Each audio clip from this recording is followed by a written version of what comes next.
යාපනයේ කරයනගර දූපත ගාව තියෙන මෙන්න මේ චූටි ඩොට් එකක් වගේ තියෙන පොඩ්ඩි අයිලන්ඩ් එක මොකක්ද? එන්න අද එහෙ ගිහිල්ලම බලමු එහෙනම්. මෙන්න මෙතනින් තමයි ඇතුල් වෙන්න තියෙන්නේ ප්ලේස් එකට. ෆෝර්ට් හැමන් හිල් රිසෝට් එක කියලා කියන්නේ.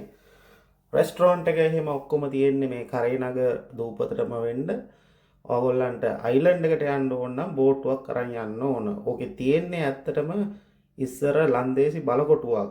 ඒක දැන් හෝටලයක් විදියට වෙනස් කරලා එහෙම කරගෙන යනවා කියලා තිබ්බා. ඊට පස්සේ දැන් මේ අපි ඉන්නේ මෙතන කරයනග දූපතේ ඉඳලා කයිස් දූපතට යන්න තියෙනවා ෆෙරි එකක්. ඔය ෆෙරි එකට වෑන් එක දාන ගමන් ඉන්නේ. ඔය ඉන්න අංකල් තමයි ගානට ගයිඩ් කරලා ඔක්කොම කරලා වාහනේ ඇතුළට දාගත්තේ. දැන් දාගෙන යන ගමන් තමයි ඉන්නේ. මෙන්න මේ කේබල් එක ඇදලා තියෙනවා එක පැත්තක ඉඳලා අනිත් පැත්තට. ඒක තමයි මේ පෙරි එක කිව්වට මේක ඇත්තටම බත්තලා. හරිද? පරණ බත්තලා. මේ ඔය කේබල් එක තමයි ගයිඩ් එක විදිහට වැඩ කරන්නේ. ඒකේ අනිත් පැත්තේ තියෙනවා අර සිංගල් එන්ජින් බෝට්ටුවක්. ඒකෙන් තමයි මේක මේ පවර් එක දීලා තල්ලු කරගෙන යන්නේ. මෙතන වැඩි දුරක් නෑ.